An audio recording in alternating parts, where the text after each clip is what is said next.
Hi guys, Edward Freytag here for the third and final video installment designed to be a tutorial for those of you that are auditioning for the Tennessee Regional and All-State Jazz Bands in the position of auxiliary percussionist. This last segment is going to be letter A to letter B in the audition piece that I wrote for you guys, and it basically covers conga drums. So what I'm going to do is I'm going to go over the techniques with you guys that you'll need to be successful during this section of the piece, and then hopefully that'll point you guys in the right direction in preparing for your audition. So the techniques that you're going to need for the piece, if you'll look at your audition piece, you'll notice that at the very beginning of it, I've got documented a legend there for you that kind of explains what the notation means. So one of the sounds that we're going to use is called a bass tone. So on the congas, the bass tone is produced with just kind of an open, flat hand to the center of the drum, and we let the drum resonate. On either drum,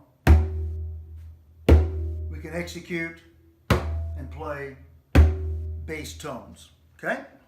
Then one of the other sounds that we're going to use in the piece is called an open tone. The open tone is played out near the edge of the drum where I get a full resonant sound with the full part of the hand.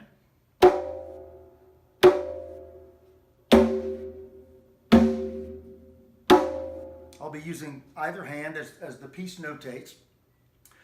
Some players will play with fingers closed. Some players will play with fingers open. I have a tendency, I do a lot of playing with my fingers open. That just feels really good to me. And I like to cover a lot of drum surface with my fingers. So I play a lot of things with the fingers open. Another sound that we're going to use in this particular piece is going to be a muted stroke, which is just simply, I'm going to put the hand down on the drum in a fashion like this that creates a little small muted dampened sound. You'll see me do that several times on the drum, okay? Sometimes when you're playing congas, players will be using fingertips and palm heel. This piece really doesn't ask you to do that. So we're going to be here, okay? And I believe the other sound we're going to use on this particular piece is going to be a muted slap, where I take my hand in a rest position on the head, and with the other hand, I'm going to catch almost like an open tone, but a little cup to the hand, and I'll get a popping sound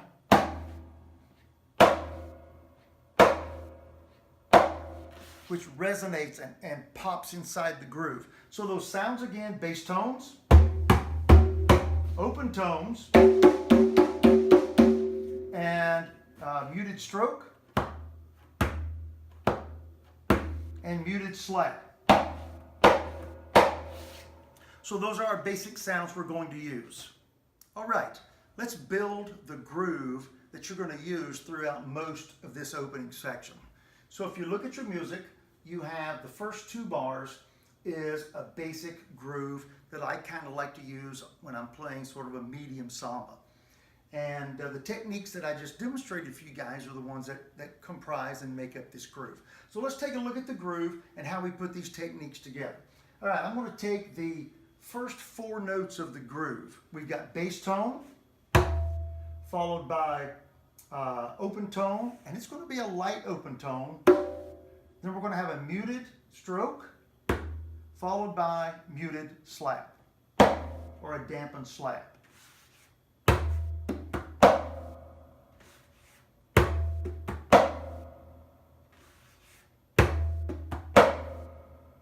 Those first four notes. So what I'm going to do is this. This is going to help you guys out. I'm going to break this thing down for you just like I did. I'm going to do it in tempo, and I'm going to add a couple of notes each time when I'm repping this until we've actually built those first two bars as the groove. This will really, I think, be super helpful in you making this groove sound kind of cool. Okay, so here we go, right from the top of it. That opening segment, four notes.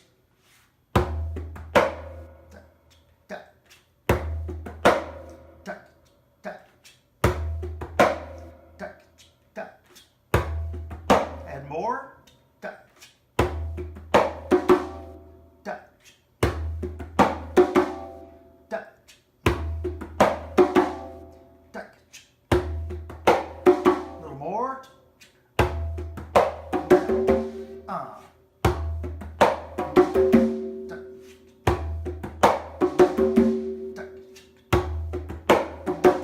little more. And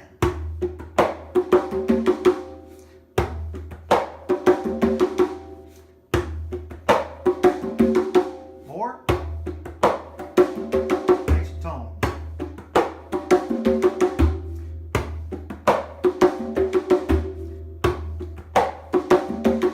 Finish it out. 2, 3, and 4. 2, 3, and 4.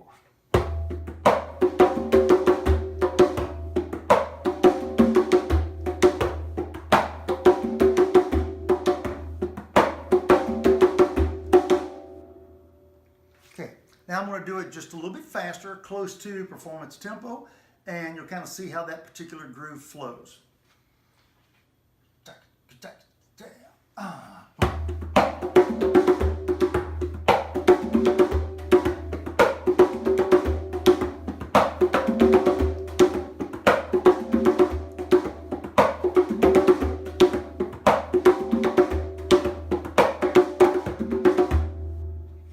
So, once you guys have got the groove under your fingers and you feel pretty comfortable with it, then the next step would be work on that groove until you feel just super natural with it. Play at slower tempos, at performance tempo, even faster than performance tempos, and put some improv fills in there. In your piece, near the end of the second line, you've got a little bitty measure there that says fill, and it's improv just like you had to do on the timbales. So it'd be kind of cool if when you're working on your groove, you work on some improv ideas, so in your performance, you've got something really cool to play right there. So I'll kind of give you an idea of what I'm talking about. Here's the groove, and I'll do some fills with it.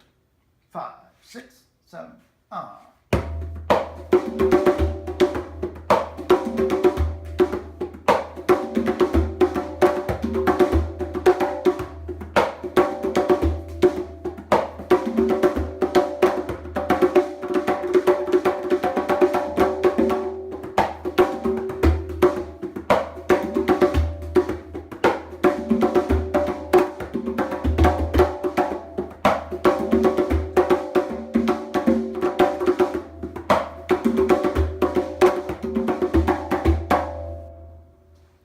So there's just some ideas for you, and it doesn't have to be complex. It can be super simple.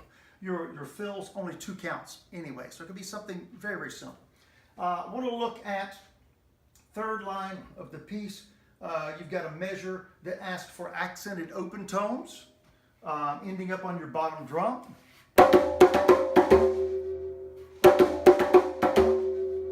Yeah, really play pretty high on that so you'll get maximum resonance out of the instruments. Okay, then the next measure after that, we've got a rhythm that, for those of you guys that are rudimental players, you're probably familiar with a rudiment called the herta, and used a lot in Latin music, and I love to use it for fills or for part of a groove or something. So the herta rhythm, or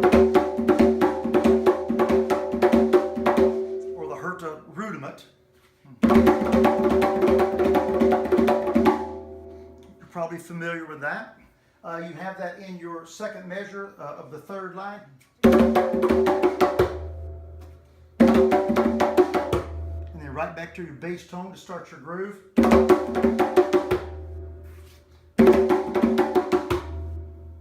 So there's that particular measure demonstrated. And then at the very end, we just have the groove going out with quarter note triplets actually as bass tones. Not even going to demonstrate that for you.